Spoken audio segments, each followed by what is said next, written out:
Hello friends everyone, নমস্কার নমস্কার। দেখুন আজকে হচ্ছে সবজি দিয়ে ইলিশ মাছের ঝোল। সবজি বলতে ঝিঙে আর কচু আর আলু। দেখুন কত সুন্দর ঝোল হয়েছে, সুন্দর টেস্টি টেস্টি ঝোল। এই দেখুন, আর পাতলা ঝোলটা করেছি, খেতে চরম টেস্টি হয়েছে। আর এটা কচু কচু দিয়েছি, দেখুন কত সুন্দর সেদ্ধ হয়েছে। এটা লেজা। তো এরকম একটা সুন্দর ইলিশ মাছের ঝোল ফ্রেন্ডস আমি কিভাবে বানালাম আর কি কি প্রসেসিং করলাম, আর ঝোলটা দেখুন কি সুন্দর পাতলা হয়েছে, কিন্তু খুব সুন্দর টেস্টি অয়েল, খুব সুন্দর হয়েছে দেখতে। দেখুন আলু ঝোল সবই ভালো হয়েছে। কীভাবে বানাচ্ছি দেখুন ফ্রেন্ডস, পুরো ভিডিও। কাটটা আমি অন্যভাবে করেছি, এটা মুখটা মাঝে কেটে দিয়েছি, এই দেখুন এরকম।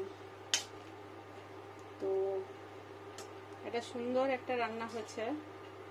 আর এটা বানালাম কীভাবে ফ্রেন্ডস সুন্দর করে, তার জন্য পুরো ভিডিও অবশ্যই দেখুন। কত সুন্দর ঘন ঝোলটা হয়েছে দেখুন, খেতে দেখতে দুটোই ভালো। এটাই নমস্কার ফ্রেন্ড, নমস্কার এভরিওয়ান, নমস্কার। দেখুন এটা হচ্ছে একটা ইলিশ মাছ। তো এটা একটু হলুদ দিয়ে মানে ধুয়ে নিয়েছি, ধুয়ে নেওয়ার পর যে একটা আষ্টে গন্ধ থাকে, ওই জন্য ওকে একটু হলুদ তেল মাখিয়ে দিলে গন্ধটা অতটা করে না। এবার এটাকে পরিষ্কার করে আঁশটা ছাড়িয়ে পিসেস করা হবে, তারপরে এটা রান্না বানানো হবে, ঝোল হবে আজকে ইলিশ মাছ দিয়ে। একটা ইলিশ মাছের ঝোল সবজি দিয়ে। দেখুন ফ্রেন্ডস আমি কীভাবে বানাচ্ছি। যাই হোক কিছু একটা বানাই। তো দেখুন কত সুন্দর ইলিশ মাছটা।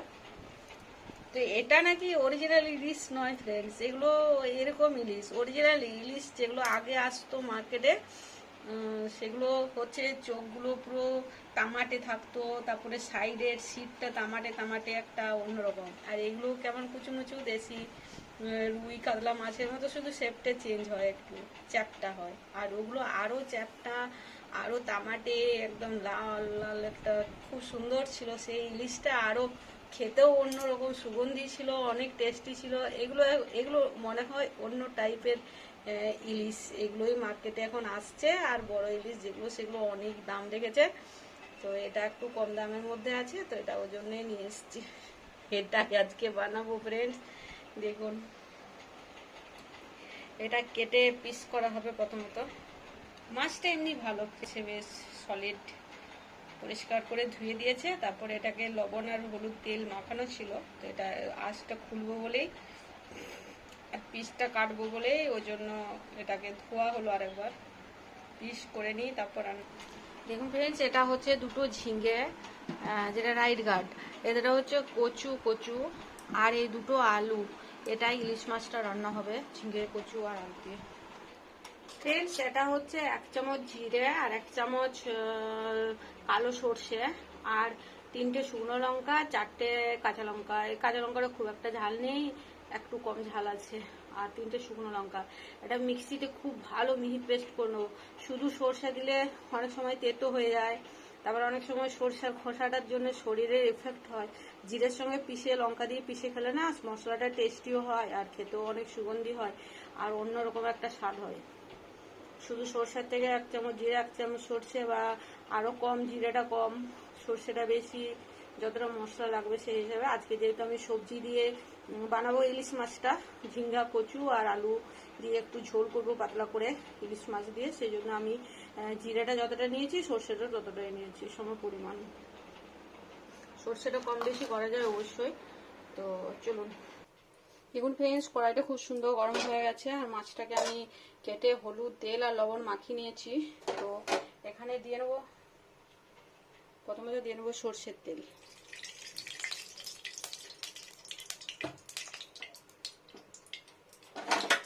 সর্ষের তেলটা ভালো করে গরম হয়ে যাক। গরম হয়ে গেছে, এবার আমি মাছগুলোকে দিয়ে দেবো। এবার আমি তেলটা, গ্যাসটা, ওভেনটা অফ করে দেবো। এই নরমই ভাজা যাবে আঁচে টেম্পারেচারে, বেশি ভাজার দরকার নেই, 1 পিঠ হলেই হবে।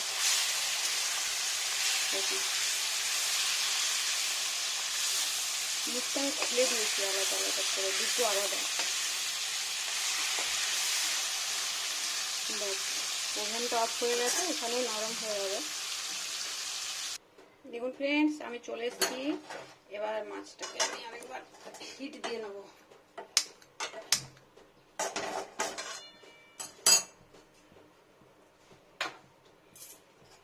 খুব বেশি ভাজার দরকার নেই, এটা এরকমই সিস্টেম। বেশি ভেজে দিলে পুরো অন্যান্য মাছের মতো টেস্টি চলে আসবে। ইলিশের যে একটা গন্ধ সেটা থাকবে না। আমি এটাকে ডুবো তেলে আরেকবার গরম করে নেবো জাস্ট। দেখুন এরকম।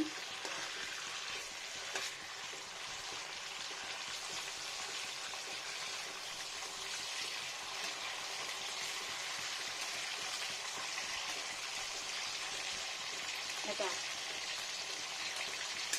এবার এটাকে তুলে নেব তেল থেকে একে তুলে নিচ্ছি মাছটাকে।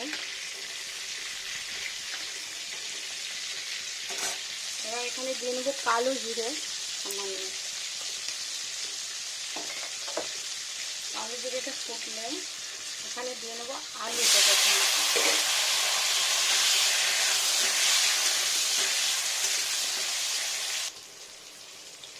এখানে দিয়ে নেবো আলুগুলোর পরিমাণ মতো লবণ, যতটুকু আলুতে লাগবে লবণ।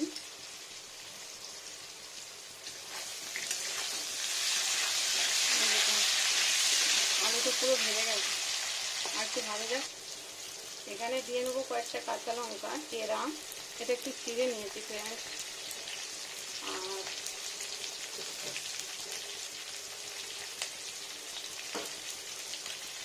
আবার উল্টো করে দিই। এবারে দিয়ে নেবো ঝিঙে আর কচুটা। এগুলো ভাজাভাজি করবো না, এটা সেদ্ধই ভালো লাগে। কচুটা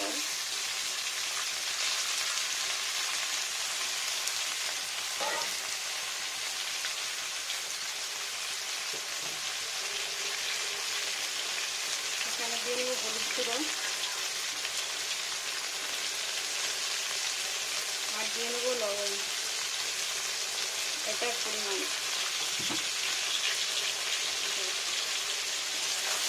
মিষ্টি দিই লবণটাকে শুধু।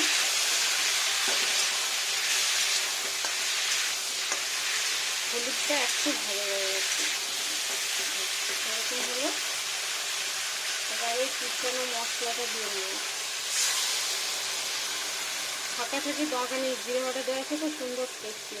অনেকেই সর্ষে ছেঁকে টেকে দেয়, আমি তো কোনোদিন দিই না। জিরে সর্ষে একসাথে পিষি শুকনো লঙ্কা দিয়ে পুরো মশলাটাই অ্যাড করে দিই, সুন্দর টেস্টি হয়। শুধু সর্ষে কোনোদিনই বাটি না, আমি সবসময় জিরে দিয়ে বাটি।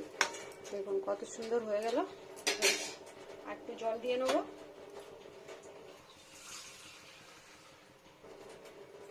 এটা ঢাকা দেবো না, এখানেই ফুটে যাবে। ফুটে গেলে মাছটা ছেড়ে দেবো, একটু ফুটে যাক। দেখুন ফ্রেন্ডস, ফুটতে শুরু হয়ে গেছে ঝিঙ্গেটা। আর আমি ঢাকা দেবো না কেন বললাম, এই অয়েলটা পুরো ঘেটে যাবে ওই জন্য। আর এটা কি সুন্দর। আর ঝিঙ্গেটা তো এমনিতেই সফট, আলুটা অনেক নরম হয়ে গেছে। খুব গোলা গোলা হয়ে গেলে এই ঝিঙ্গাটা খেতে ভালো লাগে না, তো এটা এভাবেই করবো ওই জন্য। আর আমি দেখুন ফ্রেন্ডস এভাবেই বানাই, চরম টেস্টি হয়। আর ঝিঙ্গার যে সুগন্ধিটাই ঝোলটার মধ্যে মিশে যাবে সুন্দর, আস্তে আস্তে সেদ্ধ হলেই।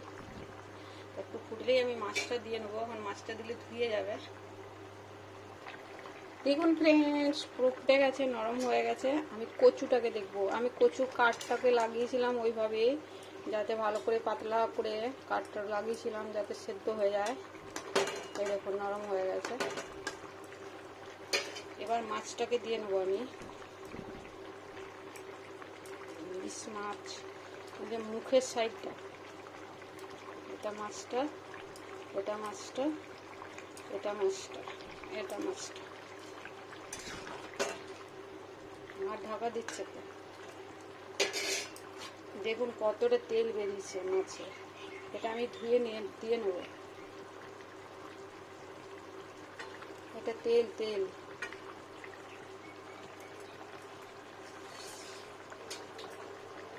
বাটি মিনিটে ধুয়ে আমি পুরো জলটা দিয়ে নেব সুন্দর করে।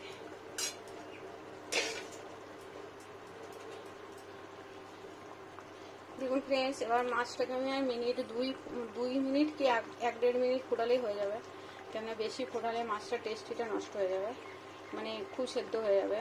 মোটামুটি 1-1.5 মিনিট কতটা লাগে দেখি আমি, আমার ওরকম আইডিয়া নেই যে 2 মিনিটেই হতে হবে 1 মিনিটে, বিভিন্ন সময় বিভিন্ন রকম হয়ে যায়।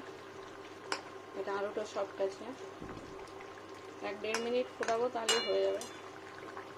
দেখবো কেমন হচ্ছে জিনিসটা, অয়েলটা সাইডে জমা হচ্ছে, তখন আমি বন্ধ করে দেবো। ইলিশ মাছটা দিয়েছি ফুটুক একটু ফুল স্পিডে। দেখুন ফ্রেন্ডস, আমি কচুটাকে এরকম স্লাইস করে কেটেছিলাম সাইড থেকে, পাতলা করে স্লাইস করে, যাতে তাড়াতাড়ি করে সেদ্ধ হয়ে যায় কচুটা। আর আলুটাকে লম্বা ফালি করেছিলাম, আর ঝিঙেটাকেও লম্বা লম্বা ফালি করেছিলাম। তো এটা সেদ্ধ হয়ে গেছে, মাছটা হয়ে গেছে রান্না। একটু স্মেলটা ভালো করে, স্মেলটা যে মাছের স্মেলটা আছে ইলিশ মাছের, ওটা স্মেলটা এর মধ্যে ভালো করে ঢুকে গেলেই টেস্টি হয়ে যাবে। আর এমনিতেই কি বলুন তো, তেলটা তো ছিল এই মাছের মধ্যে, এই পুরো সবজির মধ্যে, ওটাতেই ঝোলটা সুগন্ধি এসে যায়। এরপর মাছটা একটু সফট হবে ঝোলের মধ্যে, তাহলে টেস্টি হয়ে যাবে। দেখুন ফ্রেন্ড, সুন্দর হয়ে গেছে, আমি ওভেনটা অফ করে দিই, এবার ঢেলে নেবো। সুন্দর ফুটে গেছে, টেস্টিও হয়ে গেছে, এবার ঢেলে নেবো ঝোলটাকে। দেখুন মাছটা কত সুন্দর সফট হয়ে গেছে, পুরো সেদ্ধ হয়ে গেছে মাছটা, খুন্তি ভুকে যাচ্ছে সুন্দর। যে কোনো মাছ আছে সবকটা মাছই সুন্দর সেদ্ধ হয়ে গেছে, পুরো সেদ্ধ হয়ে গেছে ইলিশের ঝোল। ফ্রেন্ড, সেটাকে আমি আস্তে আস্তে করে ঢেলে নেব কড়াই থেকে।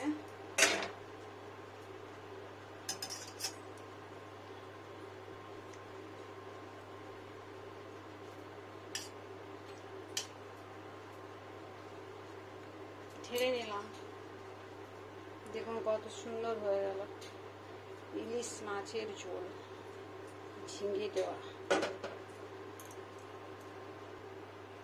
সব কিছুই গোটা ভেজগুলো, আর তার মধ্যেই মাছের ঝোল।